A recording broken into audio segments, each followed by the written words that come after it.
Hello everyone. Now in our hydraulics, today we are going to see our most important topic, practical application of weir. એટલે કે wearના વ્યવહારુ ઉપયોગો.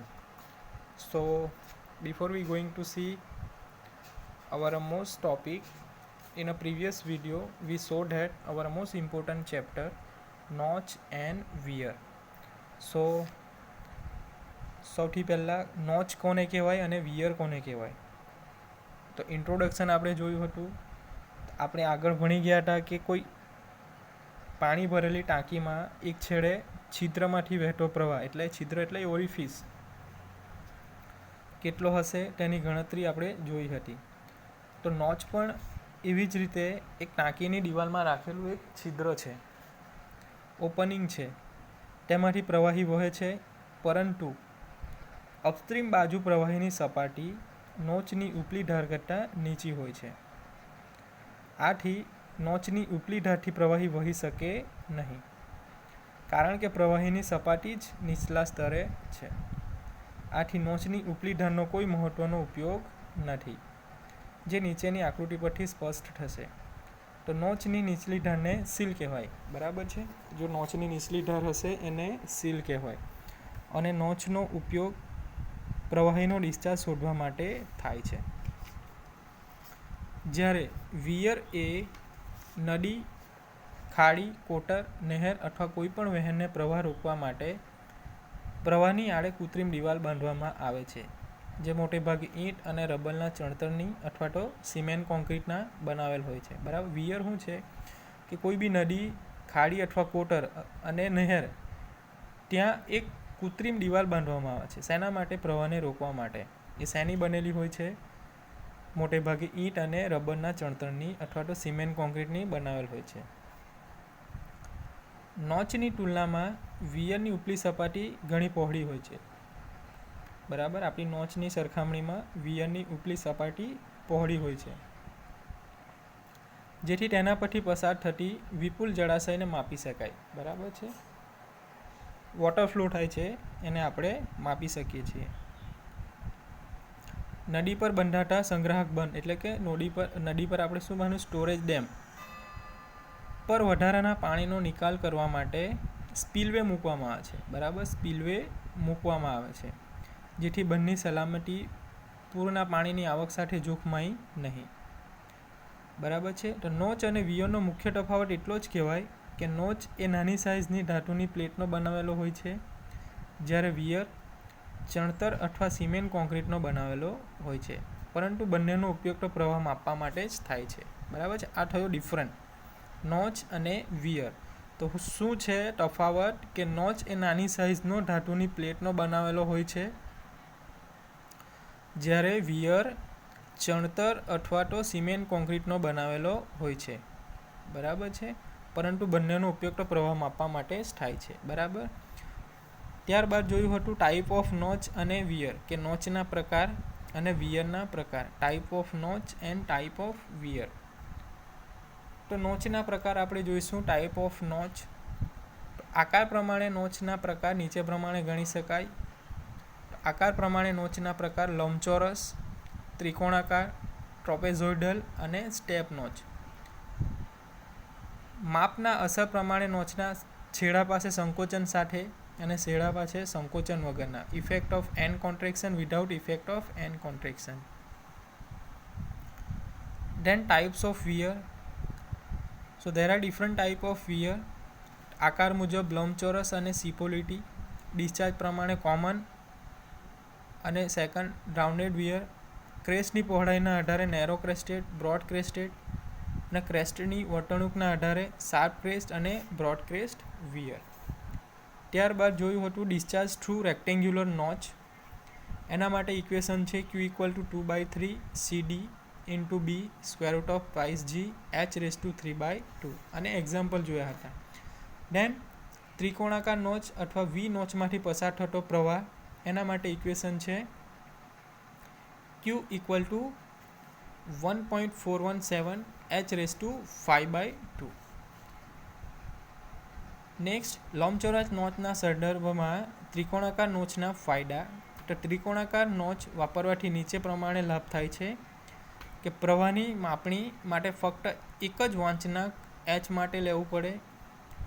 જો ત્રિકોણાકાર નોચમાં વચલા ખૂણા થીટાનું મૂલ્ય 90 ડિગ્રી હોય તો સમીકરણ Q = 1.417 h/3 યાદ રાખવું સહેલું પડે.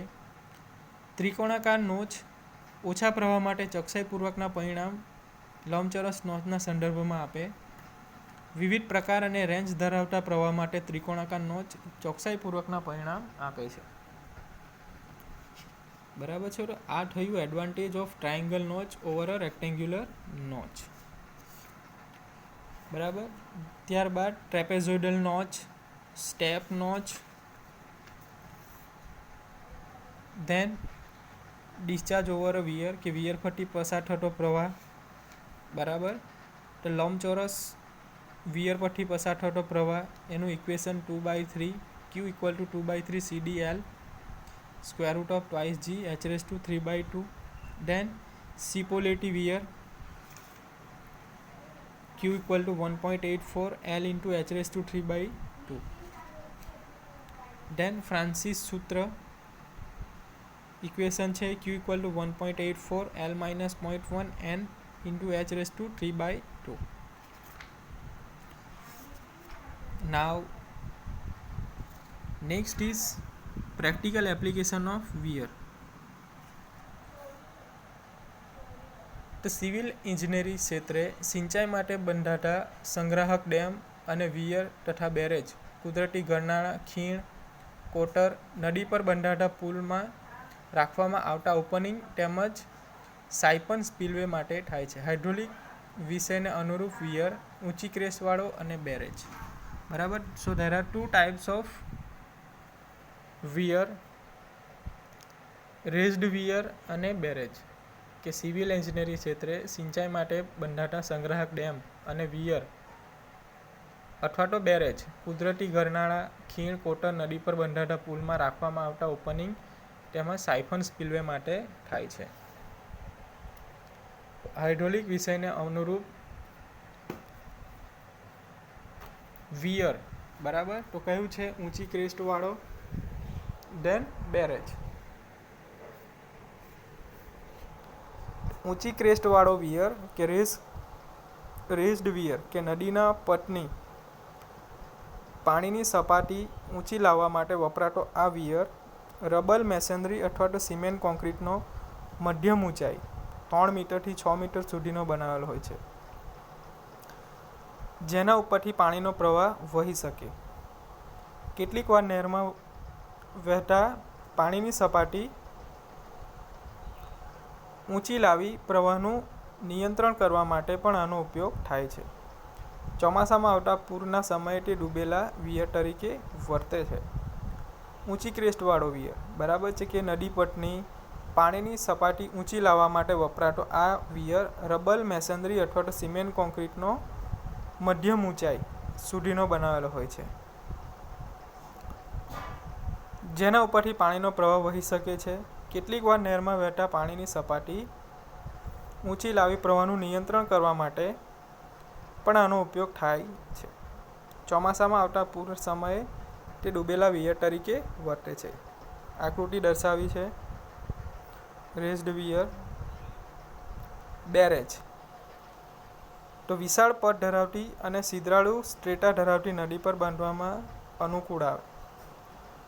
આ બાંધકામને બેરેજ કહેવાય છે, જેમાં નદીના પટને આડે 3 મીટર ઊંચાઈ સુધીની ચણતર અથવા તો સિમેન્ટ કોન્ક્રીટની દિવાલ બંધાય.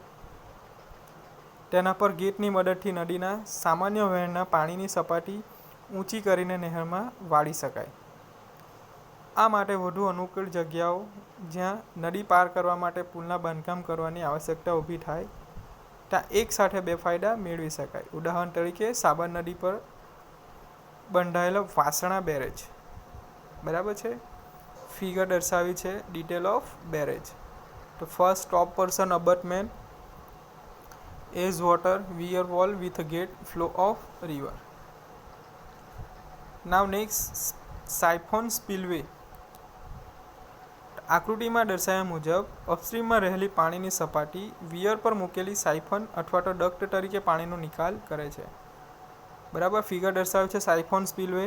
તો સાયફોન સ્પિલવેની અંદર પાણીની સપાટી વિયર પર મૂકેલી સાયફન, વિયર પર શું મૂકેલું છે? સાયફન. બરાબર, આ શું કહેવાય છે? સાયફન અથવા તો ડક્ટ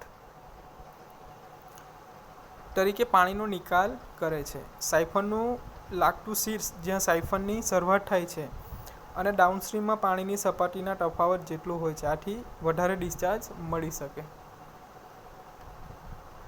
નદીમાં ચોમાસામાં આવતા પૂર સમયે બંધાયેલ ડેમ અથવા તો વિયર પાછળ ભરાયેલ પાણીની સરોવરની સપાટી કુદરતી રીતે વધે અને તેની મહત્તમ સપાટી સુધી પહોંચે છે.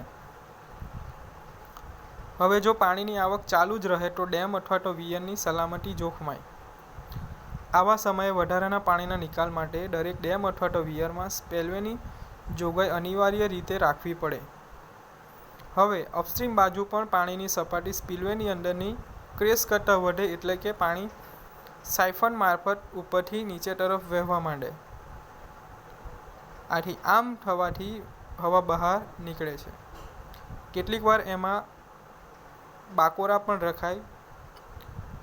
હવા સાયફનના ભાગ ઉપર ઘેરાયેલ હોય અને જ્યારે પાણી નીચે તરફ વહે ત્યારે ઘેરાયેલ હવા ચૂરાવવાની પ્રયત્ન કરે છે, જેથી ડિસ્ચાર્જ વધારો થાય. આથી સાયફનની કામગીરી સુરક્ષા ઉપકરણ જેવી કહેવાય છે. સાયફન સ્પિલવેમાં વપરાતા ડિસ્ચાર્જનું સમીકરણ Q = પ્રવાહ ગુણાંક × ક્ષેત્રફળ × સૈદ્ધાંતિક વેગ. It is CD × A × √5GH. આ થયું સાયફોન સ્પિલવે પર વહેતો પ્રવાહ CD × A × 2GH. હવે ફાયદા છે, એના મેરિટ્સ. જે શીર્ષ નીચે પાણી વહે તે શીર્ષને વધારો કરી શકાય, પરિણામે ડિસ્ચાર્જ મેળવી શકાય. સાયફોન સ્પિલવેના ક્રેસને ઊંચો કરી શકવાને કારણે સરોવરમાં વધારે પાણીનો સંગ્રહ કરી શકાય.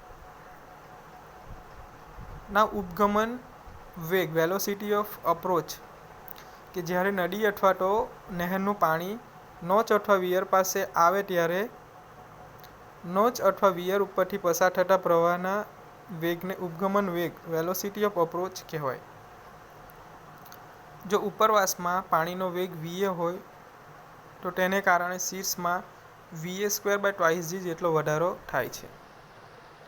આથી ઉપગમન વેગ VA = Q/ આડછેદનું ક્ષેત્રફળ.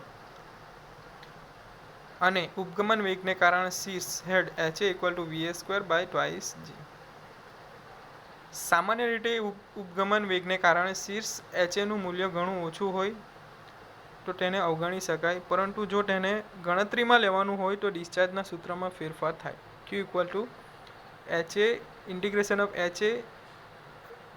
to HA + HA CD × B dH × 2GH. So Q = 2/3 CD × B 2g H/HA3/T - HA3/2 થાય. આ જ રીતે આપણે ઉપગમન વેગને પણ ગણતરીમાં લઈએ તો Q = 1.837 B (H + HA3/2 - HA3/2 થાય. હવે નોચ અને વિયરના અગત્યના દાખલા જોઈએ. એક્ઝામ્પલ છે ઇમ્પોર્ટન્ટ સોલ્વ પ્રોબ્લેમ, કે એક સેપરેટ લંબચોરસ વિયર 0.77 મીટર પહોળી ચેનલનો બનાવ્યો છે. જો વિયરની ટોચ ઉપર 0.39 મીટર પાણી હોય અને ચેનલમાં પાણીની ઊંડાઈ તળિયાથી વિયરની ટોચ સુધી 0.7 મીટર હોય તો વિયર પરથી પસાર થતો પ્રવાહનો દર શોધો. વેલોસિટી ઓફ અપ્રોચને ગણતરીમાં લેવો. CD = 0.623 ધારો. તો વેલોસિટી ઓફ એપ્રોચ ડિસ્ચાર્જનું ઇક્વેશન છે 2/3 CD B 2g H3/T. Put all the value.